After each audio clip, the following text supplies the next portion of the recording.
StoryNinja. Facebook, and YouTube. Huzzah! Hi, Yay. everybody. Welcome back to Story Ninja Dojo, where um, We mostly discuss scattered and dealing with life stuff, Allie Cross. That's me. And kick butt awesome, but not feeling so awesome today, but still amazing. Ann Hunter, that's her. yeah. Um, Hi. and where we talk shop, writing chops, and Kias. Hi. Off we go. So this month was supposed to be all about characters. And um, Fortunately, we are characters. Har, har, har, har. did you say fortunately or unfortunately? Fortunately, you and I are characters. Yes, I feel that it is a plus and a bonus Yeah. to be a little crazy sometimes. So that's probably why I felt like the when at one of the writing conferences I went to, but still pretty early in my going, I had this moment where I looked out over the whole audience, not like all the people milling about in the sort of centralized area, and I was like for the first time in my life really felt like I'd found my people, you know? And that has held true. Um, because most of the writers I know are characters. And, we talked about this sort of in passing. This has to do more with marketing than with characters, but a lot of the people I know have sort of created for themselves a character that they will be when they are out in public. Huh. Like James Artemis Owen comes to mind because he has this kind of image of himself as Superman. And he will actually wear his Superman t-shirt underneath his jacket and shirt and stuff. And part of it is a tad gimmicky, but it didn't start that way. Like it might seem gimmicky now because he'll be like, but back in the day, it was a legit tactic for him because he would know that no matter what else, no matter if he tripped over his words or felt like a dork, that even Superman was misjudged Mhm.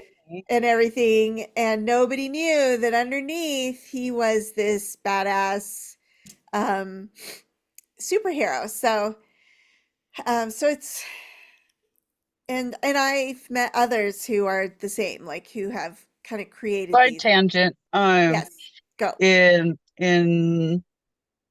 I can't remember which one, but one of the Michael Bay Ninja Turtle movies, there's a moment where um one of the turtles he says "ow," and it felt really validating for me as an intermediate martial artist at the time, that if someone as awesome as the Ninja Turtles could say "ow," then it was okay for me to say "ow."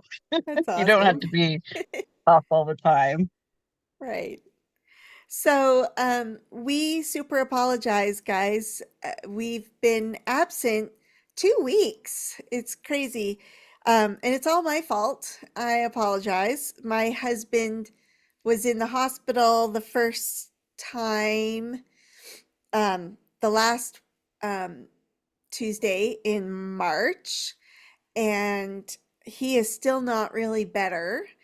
We were almost going to be back in the hospital today and be missing again because he needs to go back to the hospital, but they're probably going to check him in overnight. And he has another doctor's appointment that he's waited a really long time to get into tomorrow, and he wants to go to that Poor first. Dee. So he's putting up. So, anyways, tomorrow will be we may be back in the hospital. I don't know. Um, and then I picked up at the hospital, yay, hospitals, this really bad cold, which in my body always becomes bronchitis. It's just a Hmm. thing. It's just where it That's goes. that's one of the things like with chronic illness and autoimmune disorders um that like I on my daughter's school Facebook group, I beg parents, please keep your kids home if they've got the sniffles, because some of us do have the Yeah. autoimmune disorders, and our kid bringing home a cold can turn into pneumonia or bronchitis for us, Yep. and it takes forever to bounce back from. Yep. It's no fun. And I thought I was practicing really good. You know, I was using I was I was not really touching many things, and there's no point in wearing a mask per se because masks primarily, well, anyways, I wasn't with other people really. I was just sitting in David's room, but I still came away with this cold. Anyways, so last week I didn't have a voice and I was coughing like every 2 seconds. Now I will probably still be coughing and I'll try to catch the mute button fast enough. But we didn't want to miss out on talking to you guys um, because, you know, you show up at the dojo and you take care of yourself for sure. But when you're in a leadership role, It's a little which trickier.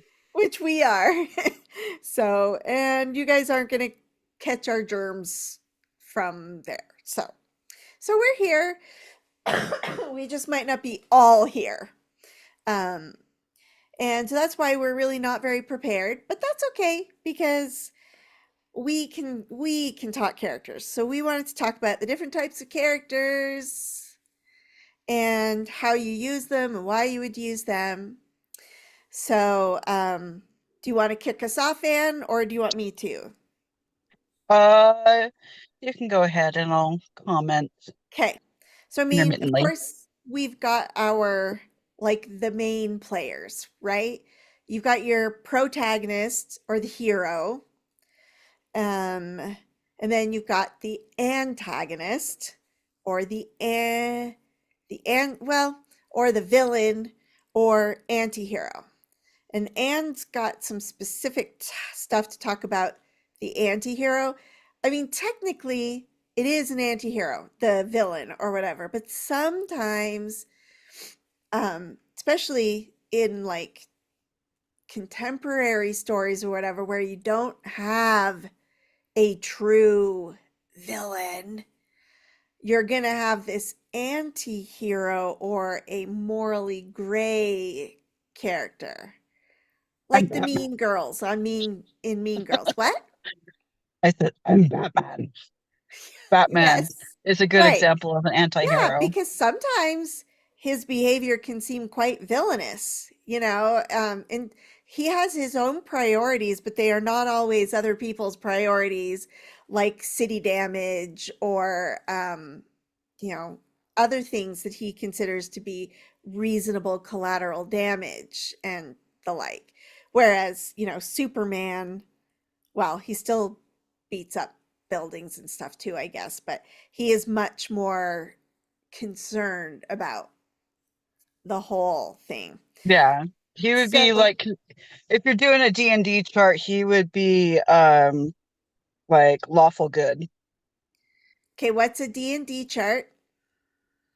For Dungeons and Dragons, when you role play with the dice and stuff, um they often use a chart to, Uh-huh. it's like a diagrammed big tic-tac-toe box thingy. Uh-huh. And it's like lawful good, neutral good, chaotic good.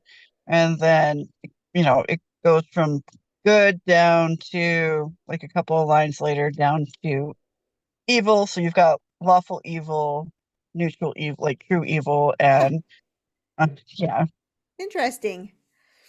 Obviously I'm not a D&D player, so but it's so fun hearing how many writers are.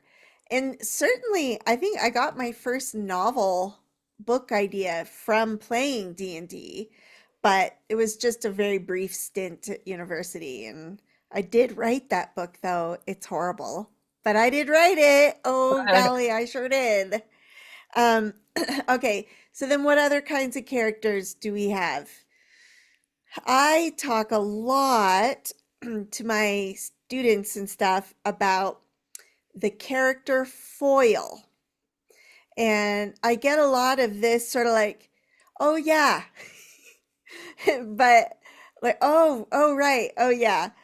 And I think that they sort of know what I'm talking about, but aren't quite sure exactly. Educate me. Okay. So the character foil is a character who really kind of reflects back, aka foil, to the hero, their qualities. Um, you can go a couple different ways with that. Like the character foil could um, almost be like an anti-hero type character who is reflecting back to the hero, like brings out the worst in the hero, and um, kind of muddies the water a little bit that way by um, showing us just that the hero isn't that heroic or whatever. Yes. Um, On the flip side, if you have your main character, your protagonist, as the anti-hero, it's the opposite. The person trying to show them the goodness that they have in them. right. So, how I usually teach and how I like the character foil, I usually like them to be the hero's like main person, like either their love interest or their sidekick, the person that they're spending the most their most time with, the majority of their time with. Um, and I like for the character foil to kind of represent the theme of the story. So they exemplify the qualities that the hero kind of needs in order to become the hero that they need to be. Um, I like that because it's great for a lot of conflict because you've got the person who's behaving well, for lack of a better word, the character foil will make the hero's bad behavior or whatever look even worse, and so there's conflict, and then um, the foil may want to do things a better way, but the hero is still stuck in their past, and so they don't know a better way, kind of thing. So that's how I like to use the character foil, but really, you could probably even have more than one, it would just depend. But I like the character foil as a vehicle for exploring the theme and helping the main character kind of get there, sort of thing. Um, what other kind of characters do we have in a story? Can you have in a story? You can totally have a story with only, I mean, obviously you're going to have other side characters and stuff, but um, if you're making a really big novel, like my son Charlie is not scoping out, but like making the world Bible for this giant story, and he wants it to be epic. Like he wants a million characters, and Game big, of big Thrones. world. Yes. Um, so what other kind of characters could a story have? Can you think of any? Um, I can cheat because I can have a computer in front of me, whereas Anne does not have any such things to rely on. Um, how about the um, the the mentor. Okay. So like Harry Gandalf. Potter, right? So like Harry Potter kind of had two character foils, Hermione and Ron, because both represented qualities that Harry needed to possess for himself, kind of like Ron being a good friend and caring about other people because it was easy for Harry to get into his head and kind of just think about the problem that needed solved. And then Hermione with logic and restraint. I think, like both things that he would need in order to face the bad The guy. ultimate evil. That's right. So, and then he had um, Dumbledore as his mentor. I would also say McGonagall too, in a sense. Yeah, yeah. Really, any of the teachers could fall into that role. Um, the mentor usually dies, just FYI. Or they don't have to die. They can disappear like Dumbledore did for a big chunk of time. Basically, they need to they're present to teach the hero and help them grow Yeah. and become. Guide them and But then step away exactly. So so that they just can apply what they've learned. exactly. Pretty much like how, no middle grade or young adult books, like you have to get rid of the parents somehow. Hmm. It's the same concept, right? Because the hero needs to be able to be the hero all by themselves in the end. Like even if they're having other people helping them, they can't it wouldn't work if you still had the mentor guy saying, "Okay, and now do this thing," or you still had you know, you could have your friends, your buddies, your like sidekick people, your love interest, but can't have your mentor anymore. Anybody else? Trying to think. Okay, I I've got my one. my brain's blank, but but as soon as you say one, I'm like, oh yeah, of course Okay. that one. All right, here's another one. This one I don't hear talked about very much. What about the Benedict Arnold? The traitor, like the backstabber. Yeah. Like we don't talk about that much. I don't see it used as much as some of the other ones.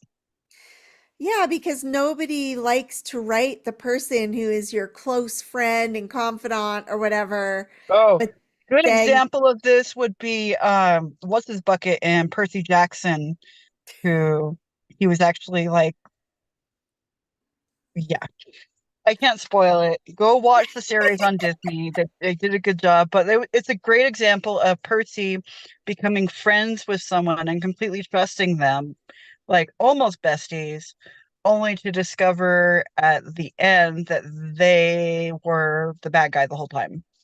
right, but the Benedict Arnold usually is a little bit like an anti-hero kind of person. Like they're not so cut and dry as just being the bad guy, at least not usually.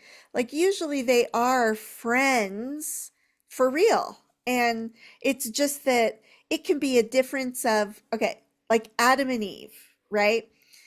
Adam and Eve were told, don't eat the fruit or you're going to die. And Adam's like, okay, I will never touch the fruit. Never, never, never, never, never. Good boy. And then Eve is like, well, we were also commanded to have children and to like all of these things that they couldn't really do until they had partaken of the fruit. So like when Satan, the snake, beguiles her, it isn't just women's stupidity, like female failure, that she takes the fruit, but she can seem like a Benedict Arnold because, like, when Adam first finds out, he's like, dude, we promised God that we would not eat that thing, and you said you would not eat that thing, and I thought we were partners in this, so what's up? Like, why did you betray us? Now neither of us, like, it's bad for all of us, kind of thing. Mhm. And but she very like she had her reasons, and they were, at least, like, depending on your religious beliefs, the right reasons, even though she, It was the wrong way to get there. perhaps, Yeah. or, but either way, the main character of that particular story, Adam, at that time felt like she had stabbed him in the back. So your Benedict Arnold, like, and even the story of Benedict Arnold, the actual man during the Civil War. Sorry, Canadian here, so I'm gonna be like kind of very loosely, do not Sure. quote me or come at me if I get the things wrong. But like, he had very good reason to do, as I recall, very good reason to do what he did, and he thought he was doing the right thing for the country and stuff. It just turned out that it was super not. He had been fooled. Depending on the reports that you read, some say that he was just flat out in league with the British, and so, um, and he was just a bad guy. The thing that I'm thinking of was a History Channel something or other, where you could really see that he had been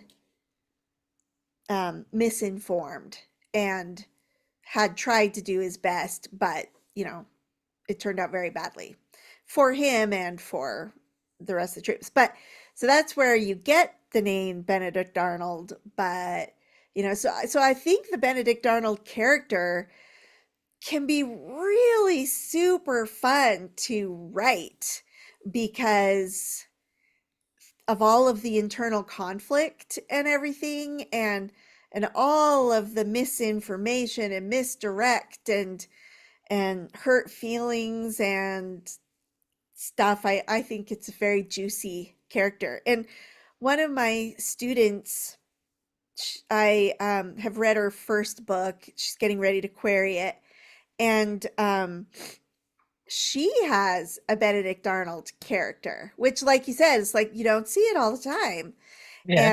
And oh boy, it's a hurty one. Like, Nice. it comes out of left field and is not just a little sort of pissant character that their betrayal doesn't really mean that much. It is a punch in the gut, you know, one. I So already want to read it. I know it's exciting just for that one thing, and you totally don't see it coming. But when it does come, it's like, oh, like you can sort of see how stuff was lining up. Very nicely done. So, I like that character. It's a good, fun character, and it's a great hook for the next book because it doesn't really get revealed until toward the end because, had to deal with the mystery and the trouble at hand, and that trouble is new trouble for the next book, kind of thing. So that's very fun and exciting. So, who else do we have? We haven't talked about like a big one that should be right up there with the villain and the hero. Psychic, Sidekick, yeah, but what about love comic relief. interest?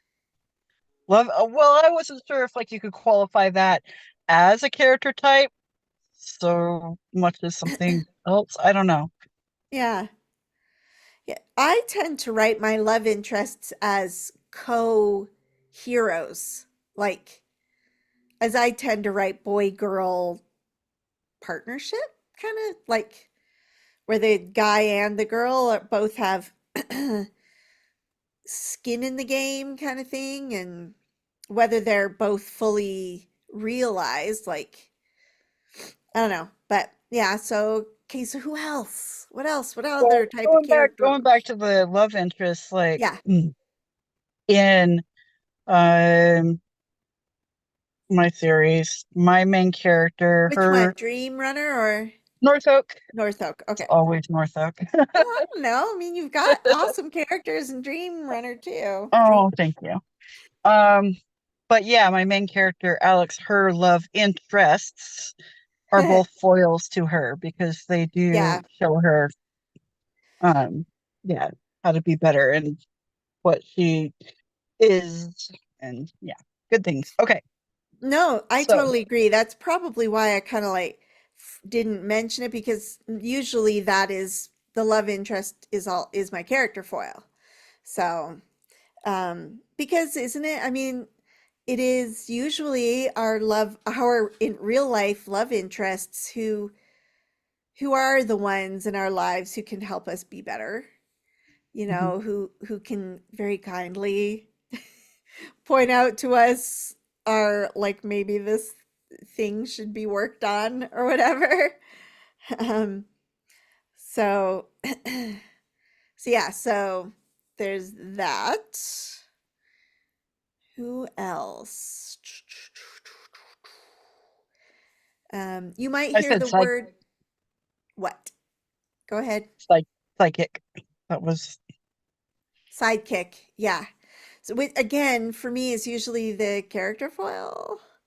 Um, but yeah, so what would a sidekick do? Sidekick sets up the jokes and sets up the yeah. hero for success or failure.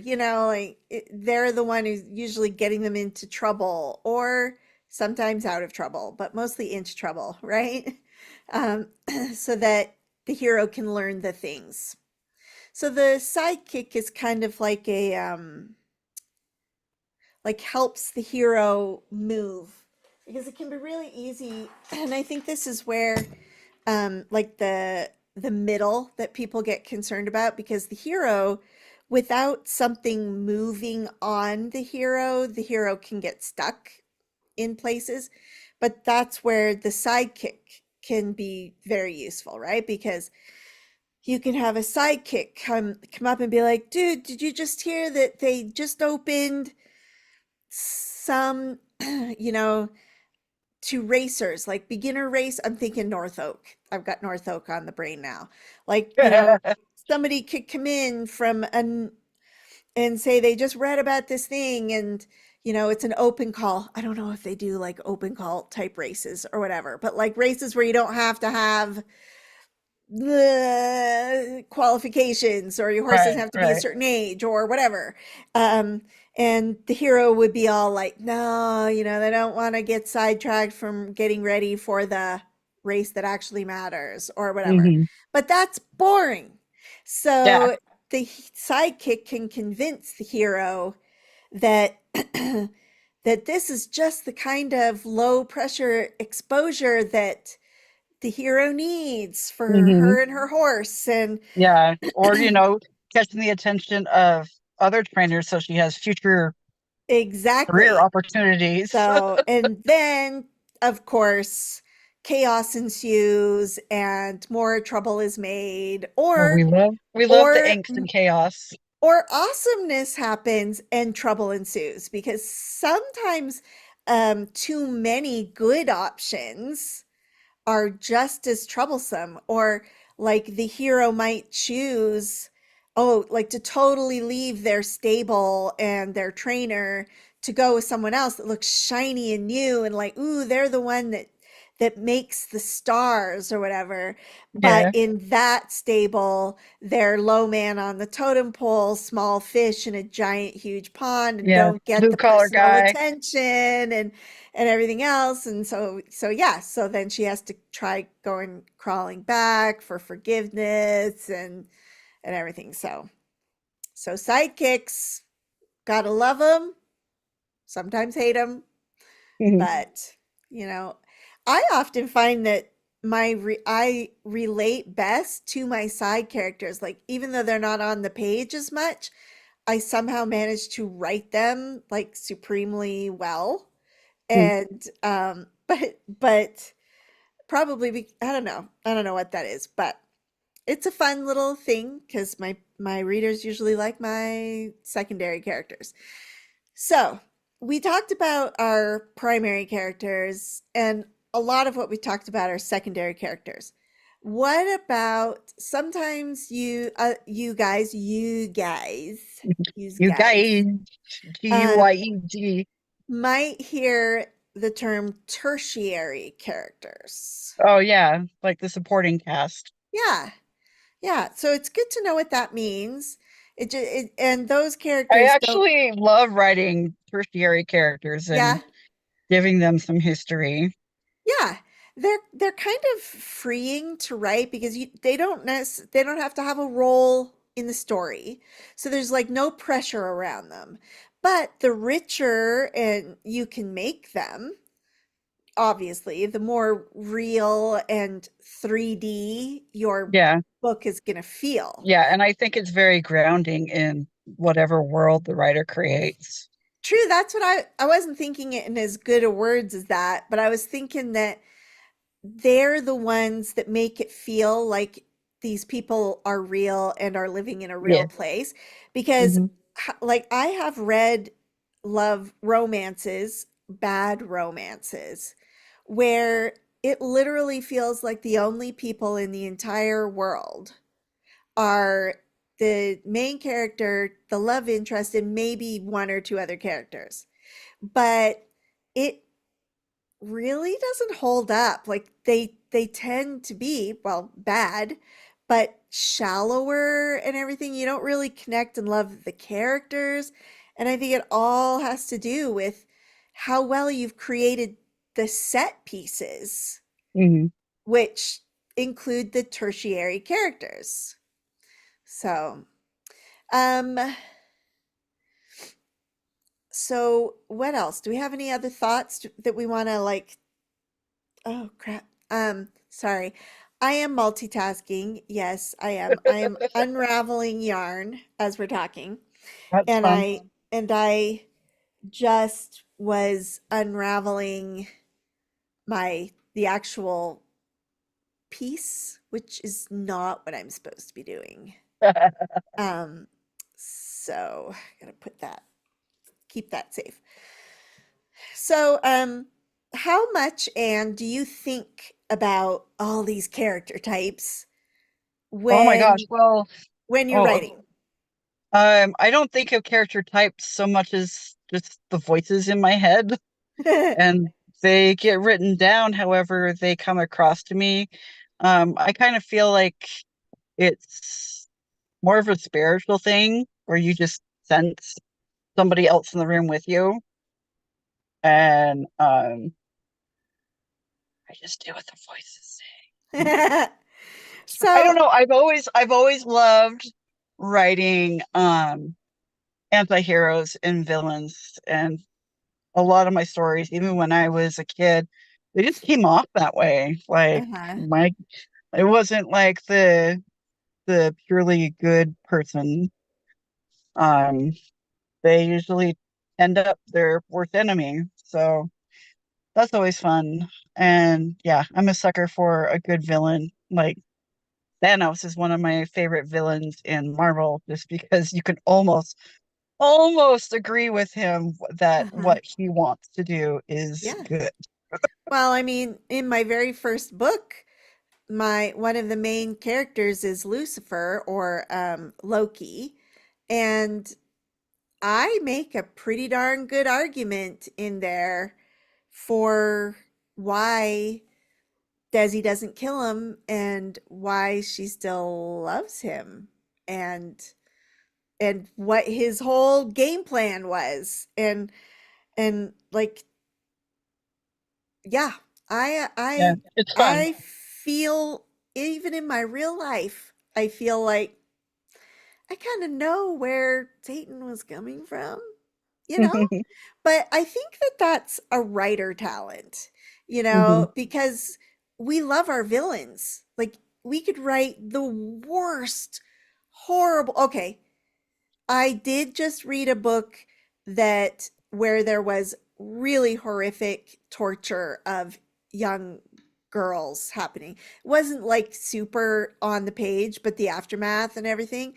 And I don't think I could write that villain. You know what I mean? Like Yeah. I don't really need to go there. But I I think that a lot why the Bible story appeals and everything is because there's a part of us that can relate to Lucifer's plan. Like sometimes don't you just wish that if you're a Christian that you wish that we just went along with Lucifer's plan because his plan was going to get us all back to heaven.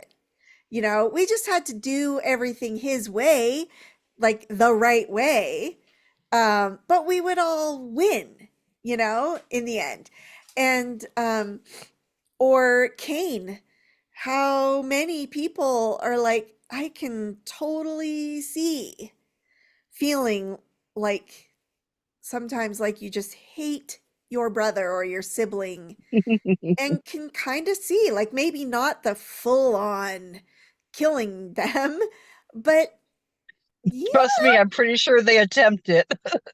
like it's real. Like I think there it's because those very real human shortcomings and failings speak to a part of us, all every part, like every human, to that little human part of them that isn't so great and maybe sometimes just wants to let loose with a stream of bad words or something in somebody's face because Yeah. It's uh always fun to unnerve the reader a little bit yeah, and make them see themselves in the darkness.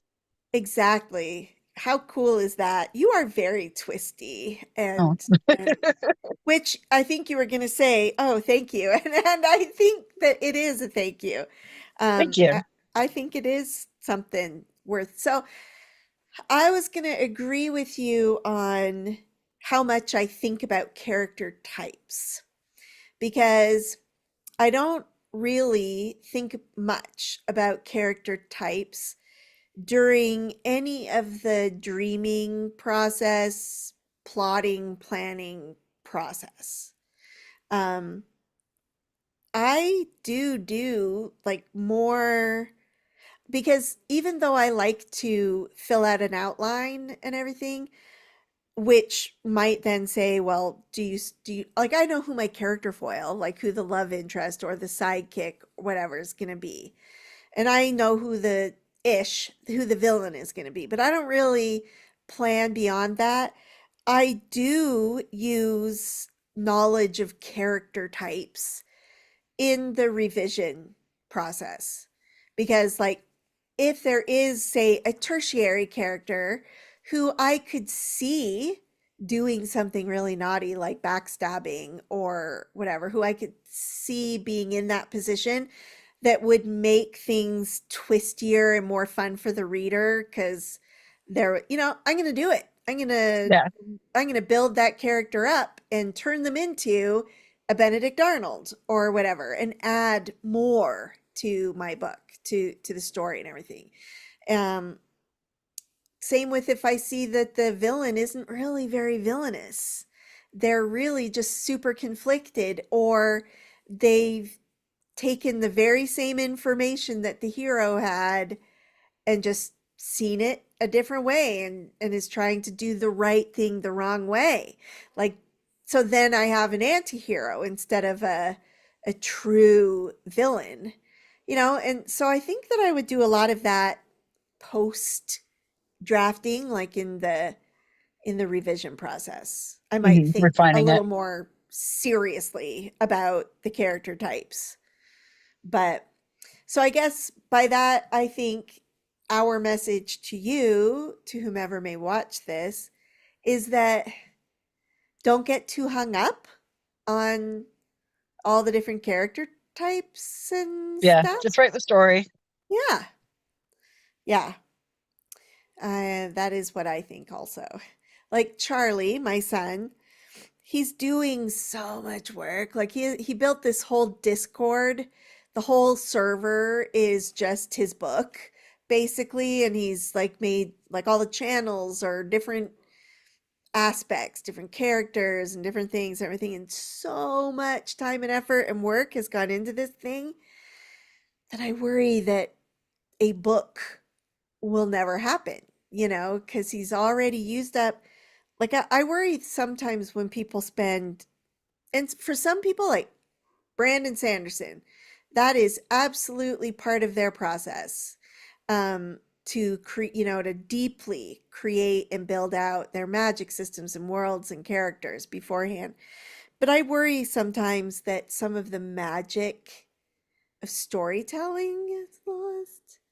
Like the, if not in for the reader, but for you, the writer, Hmm. you get bored of your story and Right. It's more fun to, I mean, put the bones down for sure, but discover your world as you write it, and then you can add that to your omnibus. that's kind of how I feel. That's definitely my approach. I've tried it both ways, and I honestly think that trying to overplan is a lot of what led to um my dry spell for the past year and a half, because I knew already so much about the stories that I planned to write that it no longer felt joyous to write Yeah. I them. kind of had that with the Dream Runner series where it just like I planned it out so much. Yeah. It So it many just didn't feel like, expectations and everything. yeah, it didn't feel like mine. Yeah. Whereas, like writing a draft where you haven't even planned, if you're a super planner, you, like Anne suggested, you could write a draft that was never meant to be part, just consider it as part of the world building and story development. There is zero harm in writing a messy draft where you just follow inspiration, Yeah. because I am positive you could, like, it's not time wasted or anything. It's um Educating yourself.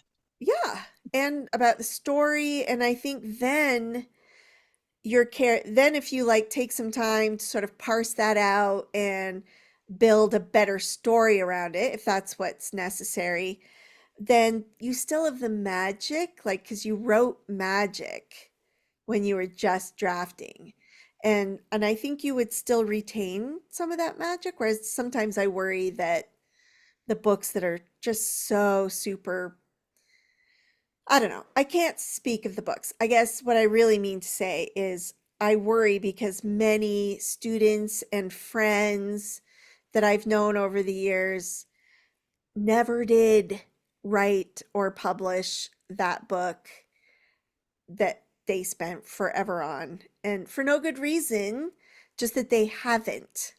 And that makes me sad. And I think, you know, better to have just written it and put it out there than to have made, really, really strive for perfection. Don't get me wrong, we are not saying just to write drafts and throw them up there. Like Anne Oh, well, was the good. saying last time we met, like go to Wattpad or something if you're looking for that. Yeah. Yeah. But That's a good outlet to yeah, explore on. but Um, you don't want to publish, just drafted stuff for mhm. sure. We are just talking about finding the magic. And for us, at least, that's in large part due to discovery writing, to just writing by the seat of your pants or whatever. Yeah. One book I want to recommend is it's for it's for outlining and plotting, and it's called Take Off Your Pants by Libby Hawker. Uh-huh. I read it. I'm friends with Libby, and yeah, it's a good book. It helps, I think, everybody, even if you're a pantser or a plotter, it works for both. What's its like purpose? Oh, it's literally to show like pantsters and plotters how to plot, outline. Got it. It's I it's a get it. it's what do you call it? The tool books like Chris Fox writes. Okay. Yeah. I can't think of the word. I might as well pop it into the channel while I'm at it. So it's if I'm going to Amazon and by the way, since we are talking about this kind of thing, nope.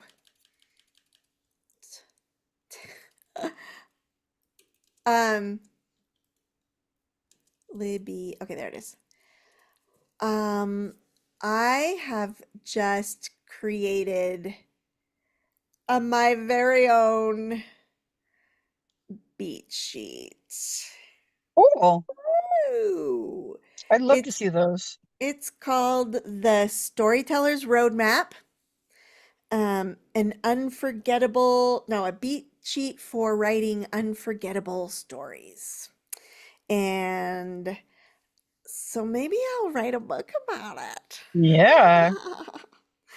We shall see. It's taken me a long time to get to this point. So, but obviously I'm passionate about the different beats that I think whatever, or else I wouldn't have written.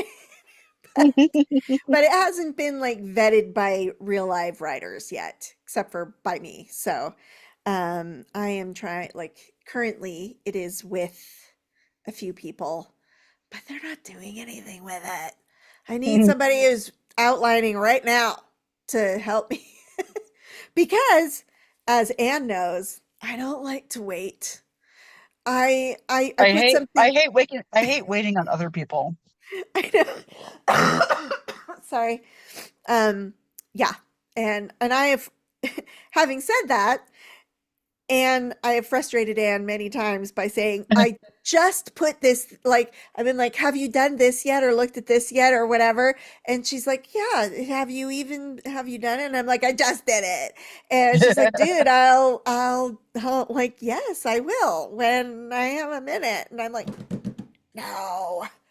So, it's good I'm learning how to wait patiently. Aw. It's not so patiently I'm complaining behind their backs. But anyway, so I just had to put in that little plug. It's me trying to get better at speaking up and we were talking about but oh yeah. My my short links aren't coming up, which just seems very weird to me unless they changed how they're doing that. Hmm. So I'm giving you guys a giant messy link. Oh Sorry. no, there it is. There's the shorter one. Nope. Um, yeah, weird. Like, I have affiliates because of course everyone should have an Amazon affiliate, especially if you're blogging or sharing books or whatever's, right, Anne? Yep. Uh, but this link is for that Libby Hawker take off your pants outlining book recommended by Master Anne. Um, all right. So our time is basically up. Do you have anything you wanted to add, Anne, before we go? Nothing relevant. Do you have any unrelevant things to add? Um, it's like dumb jokes and stuff. Oh, That's give all. me a dumb joke. I need a dumb joke. Um, okay, so it's from Instagram. It was a reel that I was watching, and it was um like a kid and his dad and their uncle fishing, sitting in the chairs on the dock, knocking back sodas and beers or whatever. Yeah. Obviously, the kid isn't knocking back a beer, but the kid he's like, you can't trust stairs. They're always getting up to something. Ha ha ha. And then It's like the dad uncle, jokes, but with a kid. yeah, but then the uncle is like, I was on a diabetes site the other day and they asked if I accept cookies. I feel like that's a loaded question.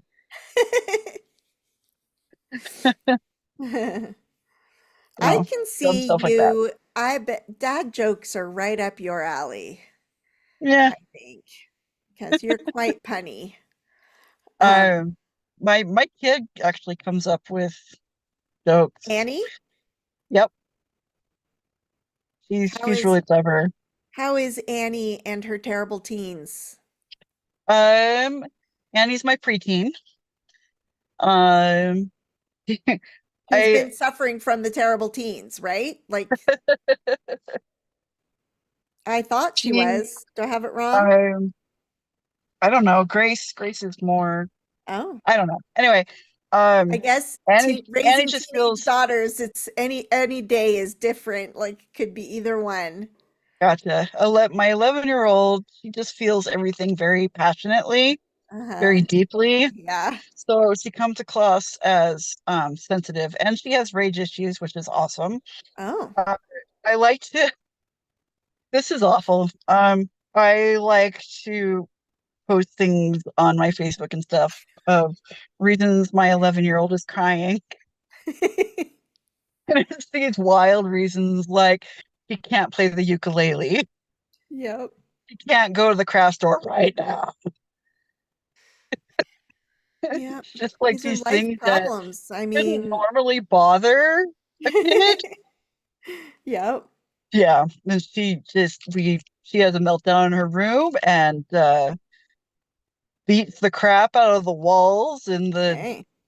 closet. And my teenager, Grace, who is the black belt, she and I keep saying, gosh, if you want to like kick and punch and scream, you could go back to Taekwondo, you know. She It made would it be to totally acceptable there.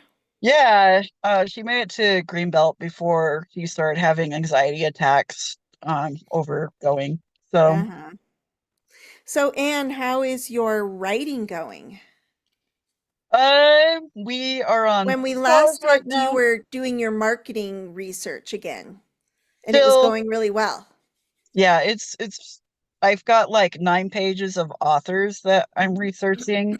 It's still going slow. I'll be super excited when I get to the next assignment. I just gotta get through this one. Uh-huh. Um, and I've found that giving myself permission to write things that are not a current work in progress has been really freeing. Like I'm starting to Nice. find that joy I had as a kid. Oh, yay for that. Yay! That is super awesome. I am too. Good. Finally out of my I haven't really had as much time to write because life stuff and obligations, but I've had a little bit and and I've had that excitement to go and work. Like I find myself noodling on my story just randomly. And that doesn't sound like much. Like when you're a writer and you're actively writing, that's super normal. You take it for granted.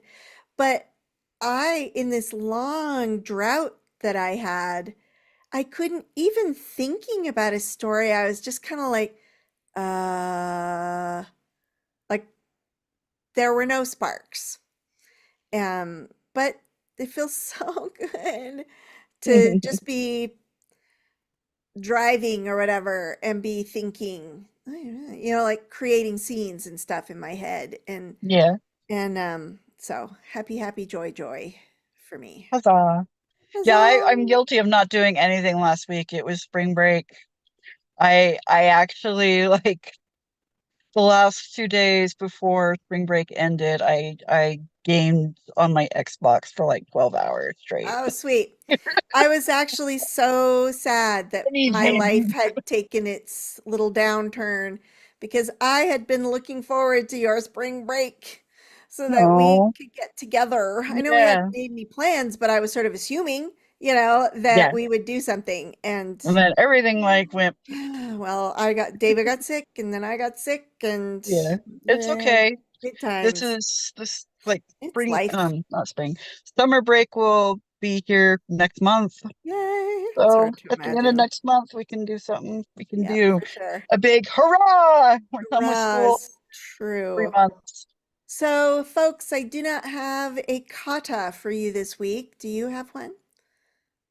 Um, write a short story with a character type that you wouldn't normally write and see where Ooh, it takes you. that would be fun. And if a short story feels like too much of a distraction, do a flash fiction. Flash fiction is my Yeah, favorite. well, when I said short story, I meant like 2,000 to 5,000 Oh, words. that's a Yeah. lot. You can do one in Oops. 250 words too. It's I'm like, fun to like, I'm baffled how people get an entire story in 250 words. It's amazing. I Like, love micro fiction like that. It's super fun and challenging. So, even if you just, take a more in, like, think of your story from the perspective of like what kinds of characters have you already cast and are you writing?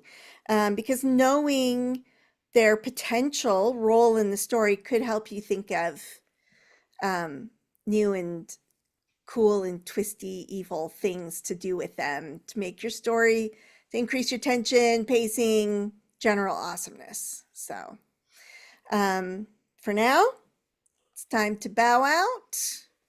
yeah, Thank carry you, up. Anne, for coming. Thank you, everyone, for coming. Gunye. And you're dismissed. See you next Ta-da. time.